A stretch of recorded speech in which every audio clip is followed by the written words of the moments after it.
मैं अमरीश कुमार श्रीवास्तव नव चेतना YouTube channel में आपका स्वागत करता हूं। आज अपन मध्य प्रदेश के 10वें मुख्यमंत्री या जनसंघ के दूसरे मुख्यमंत्री के वीरेंद्र कुमार सकलेचा जी के लिए की बात करेंगे।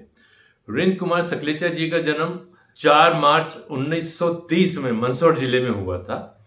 इनकी पत्नी का नाम चेतन देवी सकलेचा था। इनकी 4 संतानें होती थी। ये जनसंघ के फाउंडर मेंबरों में से एक थे।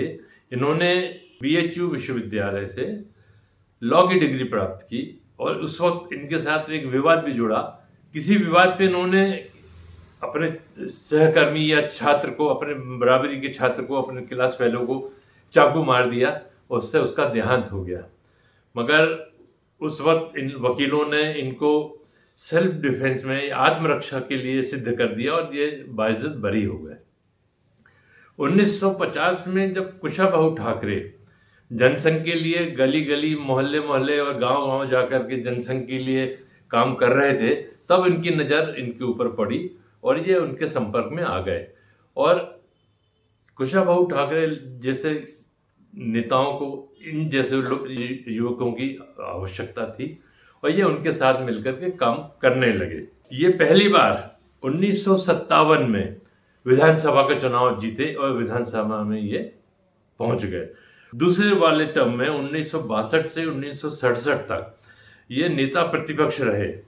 उस वक्त पहले बार 288 सीटों में से जनसंघ को 41 सीटें आई थीं और वो नेता प्रतिपक्ष का पद पाने के लिए हकदार थे। 10% सीटों में से अगर कोई पार्टी जीतती है तो वो नेता प्रतिपक्ष बना सकती है। इनको मौका मिला और ये नेता प्रतिपक्ष बन गए। गोविंद नारायण सिंह की संवित सरकार में ये उप मुख्यमंत्री थे और यहाँ से इनका अनुभव भी था उप मुख्यमंत्री का। ये उप मुख्यमंत्री रहे 30 जनवरी 1967 से 12 मार्च 1969 तक। 20 माह ये सरकार रही। उसके बाद गोविंद नारायण सिंह जी ने इस्तीफा दे दिया था, सरकार गिर गई थी। एक बार की बात है कि सन 66 में जब ये नेता प्रतिपक्ष थे, 2 विधायकों ने हाथापाई की। उनमें से एक विधायक ने अध्यक्ष के ऊपर, उस वक्त अध्यक्ष थे नर्मदा प्रसाद श्रीवास्तव, उनके ऊपर इन्होंने जूता फेंक दिया। मुख्यमंत्री थे द्वारका प्रसाद मिश्र, उनको मौका मिल गया और उन्होंने पूरी ताकत लगा के, पहली बार ऐसा हुआ था विधानसभा के इतिहास में कि दोनों विधायकों की विधायकी खत्म कर दी। इससे हल्ला मच गया, लोगों को अनुशासन का समझ में आ गया। विधानसभा की जो मर्यादा रहती है उसके बारे में लोगों को ज्ञान हुआ और फिर सब लोग सतर्क हो गए। उस वक्त ये जनसंघ के लीडर थे, इन्होंने बहुत कोशिश की उनके खिलाफ बोलने की, मगर उनकी चल नहीं पाई द्वारका प्रसाद मिश्रा के सामने और वो उनको निलंबित करना पड़ा, खत्म करना पड़ा उनकी मेंबरशिप। 1971 में इनको फिर से चुनाव लड़ाया गया मगर ये चुनाव हार गए। ये चुनाव जो हारे, ये कन्हैयालाल नागौरी से चुनाव हार गए थे। मगर उस वक्त अटल बिहारी वाजपेयी का इनको वरदहस्त प्राप्त था, इसलिए इनको चुनाव हारने के बाद भी राज्यसभा में भेजा गया।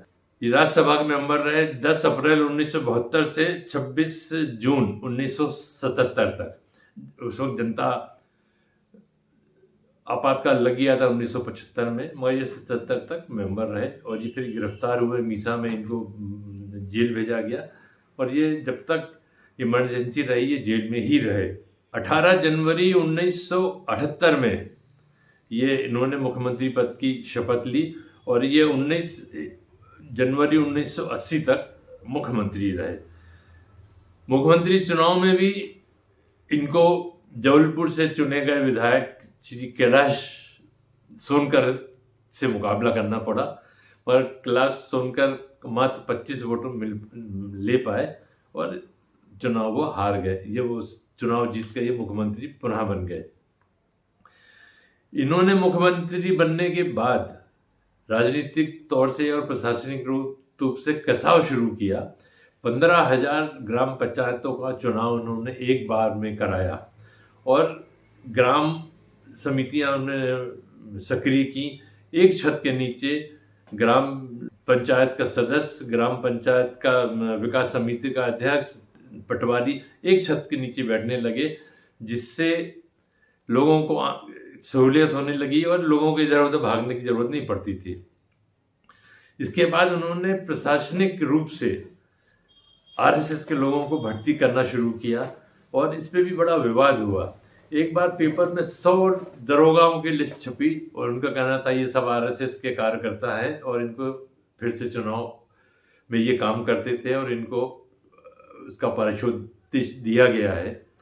मगर वो तो चुनाव हो गया था, उनका अपॉइंटमेंट हो गया था और वो भर्ती माने गए। बाद में जब श्यामा चरण शुक्ला जी की सरकार आई तो उन्होंने उसकी जांच भी कराई और कुछ लोगों को फिर से नौकरी से निकाल भी दिया।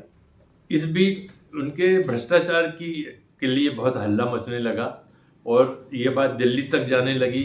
उनके जो दिल्ली में विरोधी थे वो भी बहुत ज़्यादा सक्रिय हो गए। एक बार इनके लड़के ने दिल्ली डीडीए का, दिल्ली विकास प्राधिकरण का एक प्लॉट 1,33,00,000 में बोली लगा के लिया। हालांकि वो फिर उनको बाद में नहीं मिल पाया, मगर उससे बहुत हल्ला मच गया। उस वक्त ओम प्रकाश सकलेजा जी की उम्र मात्र 20 साल थी। इससे इनके ऊपर बहुत ज़्यादा उंगलियां उठी और इनके विरोधी एक बार फिर सक्रिय हो गए, मगर वो प्लॉट उनको नहीं मिल पाया और बात आई गई हो गई। इसके साथ ही भोपाल में प्रोफेसर्स कॉलोनी में इनका एक प्लॉट या मकान था जो इनकी पत्नी के नाम पे था। उस प्लॉट की जब रजिस्ट्री हुई तो उनकी पत्नी ने पिता का नाम लिख दिया, पति के नाम की जगह अपने पिता का नाम लिख दिया और यही मौका मिल गया विरोधियों को। दिल्ली में बैठे जो इनके विरोधी थे, इन्होंने इनकम टैक्स डिपार्टमेंट को सक्रिय किया और नतीजा ये हुआ कि उनके नाम की मयादी तक पिटवाई गई जो भोपाल में, और बहुत ज़्यादा इनकी बदनामी हुई, बहुत ज़्यादा इनका विरोध हुआ। इसलिए इन्होंने उसके बाद क्या किया कि जो कांग्रेस समर्थित अखबार थे उनको विज्ञापन देना बहुत कम कर दिया। हालत ये हो गई कि कई अखबार बंद होने की कगार पे आ गए, मगर ये सब चलता रहा। इस बीच एक विवाद और इनके नाम पे बहुत ज़्यादा जुड़ा। ये एक बार भारत अपने प्रदेश शासन का प्लेन लेकर के काठमांडू चले गए, जबकि किसी भी विदेशी धरती पे प्रदेश का विमान जा नहीं सकता था। इससे बहुत ज़्यादा हल्ला मचा और लोगों का कहना है जब ये विमान से उतरे तो इनके हाथ में 2 सूटकेस थे। दोनों सूटकेस में क्या था ये आज तक किसी को मालूम नहीं पड़ा। इन्होंने अपने रसूख से ये कर दिया कि इनकी जो सिक्योरिटी चेक ना दिल्ली में हुई और ना पे इनकी सिक्योरिटी चेक काठमांडू में हुई, और ये दोनों अटैची लेके उतर गए। लोगों को कहना कि इसमें नोट थे, किसी ने कहा कि इसमें सोना था, किसी ने कहा मजाक में कि इसमें काला सोना था, क्योंकि ये मंदसौर से आते थे। उस वक्त अफीम की खेती वहाँ बहुत ज़्यादा जोरों पे होती थी। इस सब के चलते हुए एक बार विधानसभा में, ये बात है 2 मई 1979 की, विधानसभा में इनके खिलाफ भ्रष्टाचार की जांच शुरू हुई और अंततोगत्वा इनको 19 जनवरी 1980 में अपने पद से इस्तीफा देना पड़ा और इनकी सरकार गिर गई। इनको पार्टी से निकाल देने के बाद ये बहुत ज़्यादा सक्रिय नहीं रहे, मगर कुछ समय बाद 1985 में इन्होंने एक नई पार्टी बनाई और नई पार्टी में 1985 के चुनाव में इन्होंने अपनी अकेली सीट पे चुनाव लड़े, मगर ये चुनाव बुरी तरह हार गए। उस वक्त भारतीय जनता पार्टी ही पूरी चुनाव हार गई थी, मगर ये भी चुनाव हार गए। और 1990 में इनको बीजेपी में वापस लिया गया, मगर इस शर्त के साथ लिया गया कि इनको अधिकार नहीं होगा, कोई टिकट नहीं मिलेगा, कोई पोस्ट नहीं मिलेगी। बस शायद अपने बेटे के भविष्य को देखते हुए इन्होंने बीजेपी फिर एक बार ज्वाइन की और 1996 में अर्जुन सिंह के खिलाफ ये चुनाव लड़े छतना से, मगर ये जीत तो नहीं पाए, मगर अर्जुन सिंह के खिलाफ इनका चुनाव लड़े और फिर इनका नाम एक बार फिर उछला। 1998 में इनके बेटे को टिकट न मिलने के कारण ये एक बार फिर इंडिपेंडेंट चुनाव लड़े और चुनाव फिर ये हार गए। धीरे धीरे ये राजनीति से बाहर होते चले गए। भोपाल में ये 31 मई 1999 में इन्होंने अंतिम सांस ली और भारत माता ने अपना एक सपूत ब्रह्मलीन हो गए वो।